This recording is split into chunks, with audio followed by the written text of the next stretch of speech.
السلام علیکم ورحمۃ اللہ وبرکاتہ۔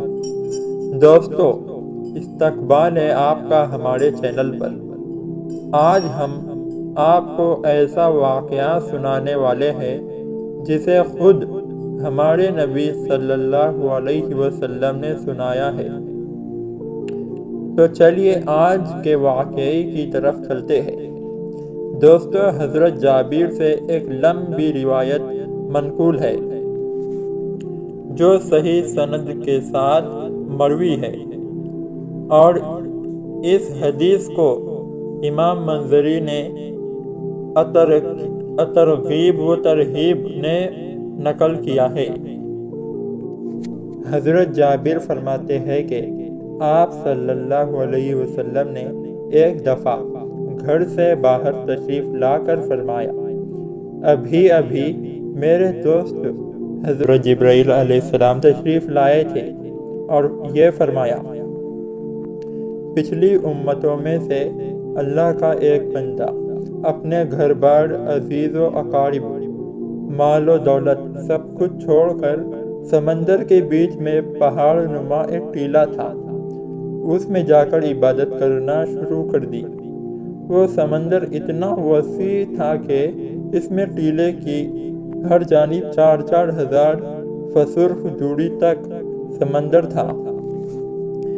وہاں پر کوئی کھانے کی چیز نہ تھی اور سمندر کا پانی بھی بالکل نمکین تھا۔ اللہ تعالیٰ نے اپنے فضل سے اس میں ایک انار کا درخت اگا دیا اور انگلی کے برابر میٹھے پانی کا چشمہ جاری کر دیا۔ یہ عابد دن رات 24 گھنٹہ اپنی عبادت میں گزار دیتا تھا اور 24 گھنٹے میں انار کا ایک پھل کھا لیتا تھا اور میٹھے پانی کے چشمے سے ایک گلاس پانی نوش فرما لیتا۔ اسی حالت میں 500 سال گزر گئے۔ 500 سال کے بعد جب اس عابد کو موت کا وقت آیا تو اس نے اللہ تبارک و تعالیٰ سے یہ دعا مانگی کہ سجدے کی حالت میں اس کی روح پرواز کر جائے اور اس کی ناش کو مٹی وغیرہ ہر چیز پر حرام کر دے اور قیامت تک سجدے کی حالت میں صحیح و سالم رہے۔ اللہ تعالیٰ نے اس کی دعا قبول فرمائی۔ سجدے کی حالت میں اس کو موت ہو گئی اور اللہ تعالیٰ نے وہاں ایسا انتظام کر رکھا ہے کہ قیامت تک وہاں کسی انسان کی رسائی نہیں ہو سکتی۔ قیامت کے دن اس عابد کو اللہ کے دربار میں حاضر کیا جائے گا تو اللہ پاک فرشتوں سے فرمائے گا کہ میرے اس بندے کو میرے فضل سے جنت میں داخل کر دو، تو وہ عابد کہے گا، اے میرے رب، بلکہ میرے عمل کے بدلے جنت میں داخل کر دیجئے، کیونکہ میں 500 سال تک ایسی عبادت کی ہے جس میں کسی قسم کی ریاکاری کا شائبہ بھی نہیں تھا۔ اللہ پاک پھر فرمائے گا کہ میری رحمت سے داخل کر دو، تو یہ بندہ کہے گا کہ میرے عمل کے بدلے میں داخل کیجیے، تو اس پر اللہ پاک فرمائے گا کہ اس کے عمل میں اور میری دی ہوئی نعمتوں کا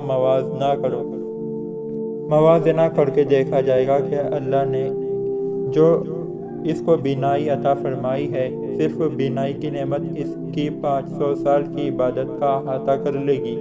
اس کے بعد پورے جسم میں کان کی نعمت، زبان کی نعمت، ہاتھ کی نعمت، ناک کی نعمت، پیر کی نعمت، دل و دماغ کی نعمت، ان سب کا بدل باقی رہ جائے گا۔ پھر ان کے علاوہ جو 500 سال تک اللہ نے میٹھا پانی پلایا ہے اور انار کا پھل کھلایا ہے، ان تمام کا بدل باقی رہ جائے گا۔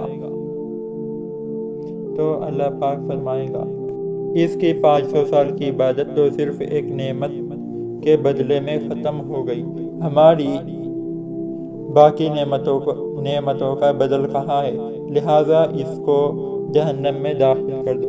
تو فرشتے اسے گھسیٹ کر جہنم کی طرف لے جانے لگیں گے تو وہ چلانے لگے گا، اے میرے رب، محض اپنی رحمت سے مجھے جنت میں داخل فرما دیجیے۔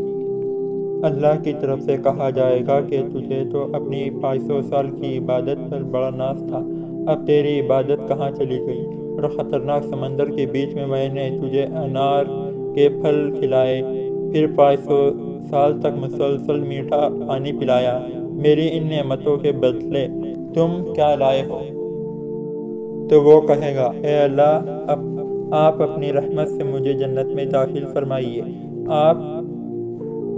آپ کی رحمت کے بغیر کچھ بھی نہیں ہو سکتا ہے۔ پھر آخر میں جب حجت تمام ہو جائیں گی تو اللہ تعالیٰ فرمائے گا، میری رحمت و میرے فضل کے ذریعے اس کو جنت میں داخل کر دو۔ پھر وہ اللہ کی رحمت ہی کے ذریعے جنت میں داخل ہو سکے گا۔ بھائیو، اگر اللہ نے کسی کو نیک عمل کی توفیق عطا فرمائی ہے تو اس کو خوش فہمی میں مبتلا نہیں ہونا چاہیے، اللہ سے ڈرتے رہنا چاہیے۔ یہ جو اللہ نے موقع عنایت فرمایا ہے، یہ بھی اللہ کی طرف سے بہت بڑا انعام اور توفیق ہے۔ اگر اللہ کی طرف سے توفیق نہ ہو تو موقع ہونے کے باوجود انسان عمل نہیں کر سکتا۔